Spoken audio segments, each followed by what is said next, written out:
이스라엘 백성들을 불기둥과 구름기둥으로 인도하셨던 하나님의 세밀한 인도하심이 오늘도 하나님의 말씀을 붙잡고 나아가는 성도님들 가운데 함께 하시길 간절히 소망합니다. 오늘 본문 말씀은 출애굽기 26장 15절부터 37절까지입니다. 이스라엘 백성들에게 율법과 규례를 주신 하나님은 바로 이어서 성막을 만들도록 명령하셨습니다.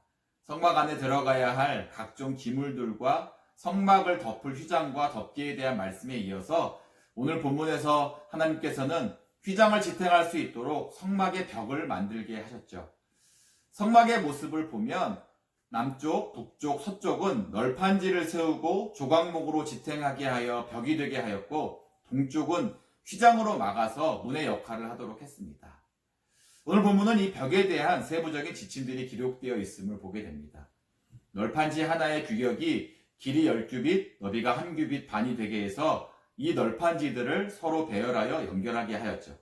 남쪽과 북쪽에는 널판지 20개를 연결하도록 하셨고, 서쪽 면에는 6장의 널판지로 연결하라고 하셨습니다. 특별히 모서리 부분은 튼튼하게 하기 위해서 널판지를 한 장씩 더 대어서 2겹으로 하라고 했습니다. 그리고 널판지 아래에는 받침을 만들어서 벽이 되는 널판지를 잘 지탱할 수 있도록 했습니다. 벽이 무너지면 성막이 무너지는 것이기 때문입니다. 이처럼 벽을 세운다는 것은 어떤 구조물을 세울 때 너무나 중요한 역할을 합니다. 신앙에서도 마찬가지이죠. 보이지는 않지만 우리는 믿음과 신앙이라는 영적 건물을 세워가는 사람들입니다. 그럴 때에 우리에게 필요한 것은 무너지지 않도록 튼튼한 벽을 세우는 일입니다. 여러분, 벽의 역할은 무엇입니까? 가장 기본적으로 안과 밖을 구분해주는 역할을 합니다. 사실 우리가 살고 있는 집을 가장 단순히 설명해 본다면 사면이 벽으로 둘러싸이고 지붕이 덮여진 곳이라고 할 수 있습니다.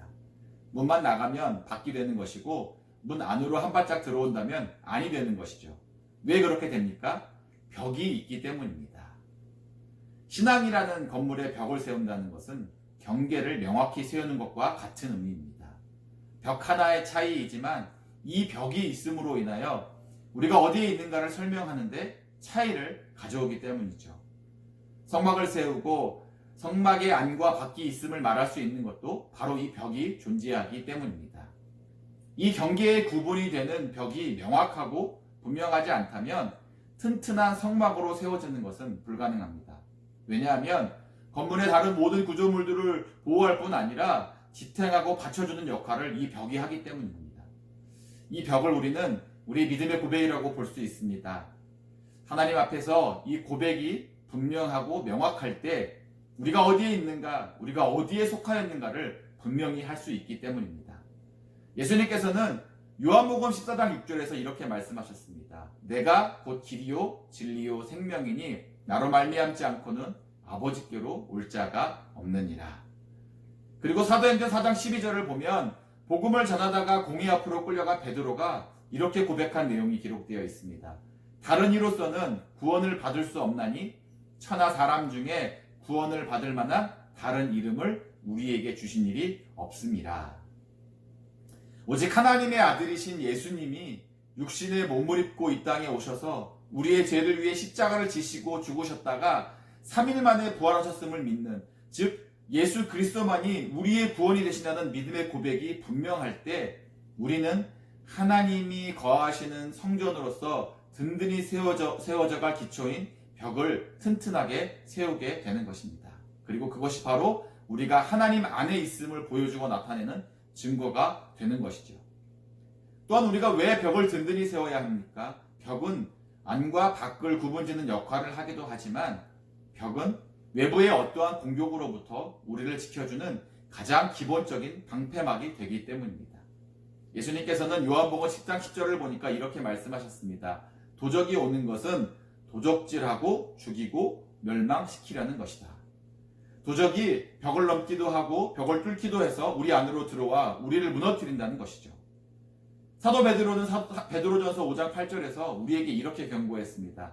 근신하라 깨어라 너희 대적 마귀가 우는 사자같이 두루 다니며 삼킬 자를 찾는다 라고 했죠. 성경은 우리가 믿음의 사람이 되었으니 더 이상 원수의 공격이 없을 것이라고 말하지 않습니다. 오히려 우리에게 더 많은 마귀의 공격과 세상의 유혹이 있을 것을 경고합니다. 그 가운데서 우리가 마귀의 공격에 쉽게 무너지지 않고 세상의 유혹에 쉽게 넘어가지 않으려면 벽을 튼튼하게 세워야만 하는 것입니다. 하지만 때론 우리가 세운 벽이 무너질 때가 있습니다. 이스라엘 백성들은 하나님께서 약속의 땅인 가나안에 들어가게 하셔서 그 땅의 풍요로움을 누리며 살아가게 하셨죠.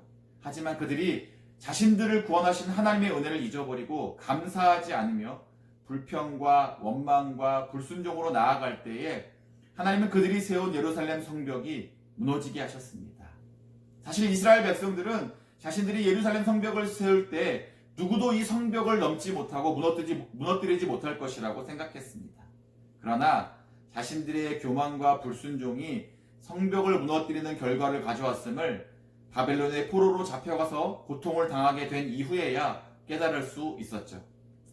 하나님께서는 백성들의 간구를 들으시고 다시 약속의 땅으로 돌아오게 하시는 은혜를 베풀어 주셨습니다. 이때 예루살렘으로 돌아온 백성들은 무너진 성전을 다시 짓고 예배도 회복했습니다. 하지만 예루살렘 성벽이 무너진 상태로 있었기에 성전 예배를 안전하게 드릴 수 없었습니다. 이를 안타깝게 여긴 느헤미야 선지자는 눈물로 하나님께 기도했죠. 그의 기도 내용 중에 이러한 고백이 느헤미야 1장 3절에 나옵니다. 그들이 내게 이르되 사로잡힘을 면하고 남아있는 자들이 그 지방 거기에서 큰 환난을 당하고 능욕을 받으며 예루살렘 성은 허물어지고 성문들은 불탔다 하는지라. 성벽이 무너지니까 어떻게 되었습니까? 백성들이 환난을 당하고 능욕을 받았다고 했습니다.